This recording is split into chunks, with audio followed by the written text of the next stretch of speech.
Storytime, Evoluzione Radio.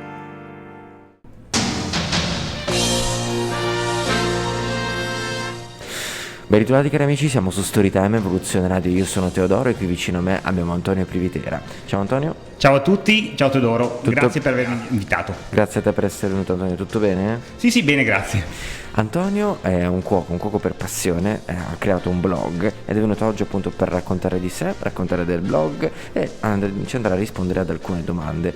Antonio, prima di tutto vorrei chiederti da dove ti è nata la passione per la cucina, quando ti è nata, raccontami tutto che sono curioso.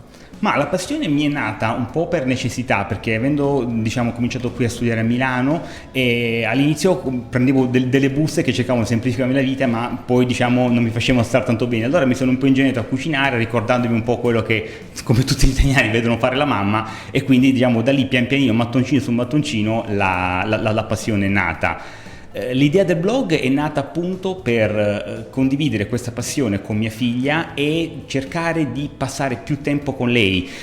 Ci sono tanti altri papà che magari fanno dello sport e godono di questi momenti. Io preferisco cucinare perché è la cosa che mi riesce meglio, e a quel punto abbiamo deciso di ballare, divertirci, pasticciare, giocare insieme e trascorrere del tempo insieme, dove andiamo anche forse anche oltre la cucina, ci raccontiamo delle cose, parliamo, lei mi racconta le sue cose, cerco di insegnare delle cose anch'io, ma soprattutto imparo io da lei, perché i bambini con la loro ingenuità, con la loro spontaneità sono capaci di insegnarti tantissime cose ed è veramente molto bello.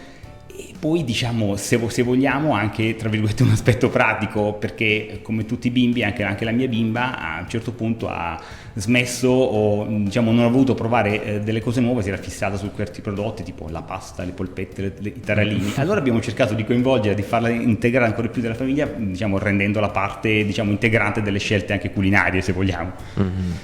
E quindi abbiamo cercato di condividere con tutti i nostri follower, che pian pianino sono cresciuti nel tempo, che ringraziamo sempre, questa passione, questa gioia di stare assieme e di divertirci. Quindi avete creato hai creato un blog che si chiama Tarallosi. Come mai questo nome? Perché è molto curioso, molto carino, molto puccioso il nome.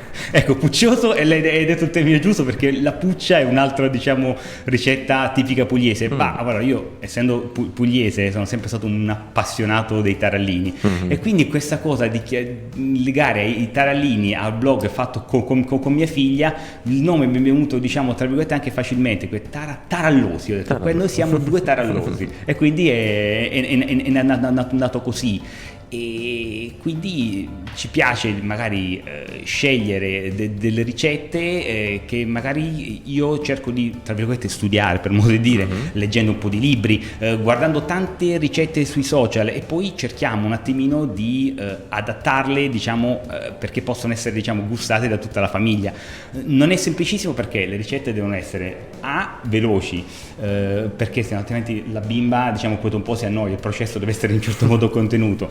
Poi i gusti devono essere semplici, tranquilli. La bambina non ama molto i gusti troppo complicati. Sì. Dopodiché a volte devono essere adattate, nel senso, alcune ricette dove c'è il peperoncino va tolto completamente perché non si può mangiare.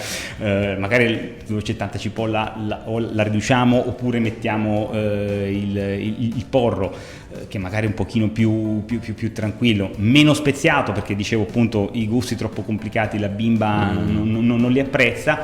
E l'altra cosa che cerchiamo di fare è fare la spesa insieme quanto più possibile, oppure quando come un po' tutti ormai la facciamo online, cerchiamo di sistemarla insieme, poi le facciamo vedere nuovi prodotti che magari scopriamo anche noi, perché magari prodotti come il sedano rapa, magari sono comuni, però a me non è che erano proprio roba da tutti i giorni. Allora questa forma un po' carina, questa forma un po' particolare agevola anche la voglia di scoprire.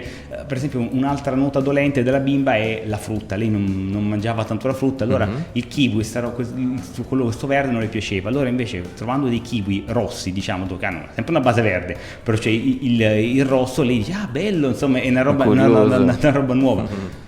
altra cosa sono le arance sanguinelle, no? Quelle che vengono prese, sono rosse, quindi ricordano un po' tra virgolette del sangue. Io poi le racconto, guarda qui il sole le ha voluto bene, e quindi le ha abbracciate talmente tanto che poi sono diventate rosse un pochettino perché si sono emozionate. Lei è molto molto molto molto molto, molto contenta e le mangia e beve più volentieri, cosa che magari prima faceva un pochino meno. A proposito di mangiare dei bimbi, diciamo il nemico giurato dei bimbi del cibo sono le verdure, giusto? Qualche consiglio, come far mangiare ai bimbi le verdure? Allora, diciamo che il fatto di cucinare insieme aiuta tanto, Okay. no? Perché mentre che si taglia la carotina, si taglia il sedano, lei magari assaggia, rubacchia, magari mentre magari mi giri un attimo, lei mette la manina nella coppetta e mangia e si diverte. Poi magari me ne accorgo dopo, quando magari il video è già montato, ed è ancora più divertente. Poi magari cerchiamo di usare un po' di creatività. A volte ci capita di decorare dei piatti con dei pezzetti di verdura e facciamo delle faccine, e quindi magari con un pezzo di carota facciamo il nasino, con un pezzo di finocchio facciamo la bocca, gli occhi facciamo con le olive, e quindi diamo lei incentivata, e poi durante il processo mangia.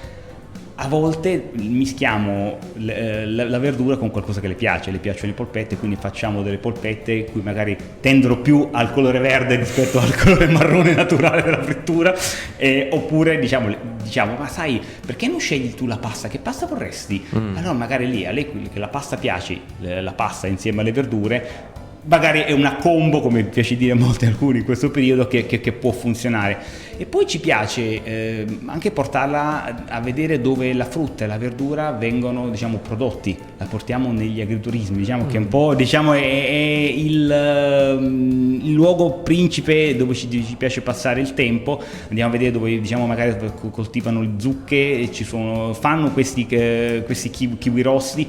Nasce il cavolo fiolaro, che è un nuovo tipo di cavolo che noi non conoscevamo, che è molto molto buono, molto molto dolce. E lì a contatto con la natura, a contatto magari con gli animali, sente un po' i profumi, gli odori, comincia ad abituarsi magari anche alla stagionalità delle colture, e questo aiuta molto molto molto. E vedo che al momento la cosa le piace, e quindi magari senza forzarla eccessivamente è un'attività che è importante fare anche per i laboratori, che di solito questi agriturismi ormai fanno.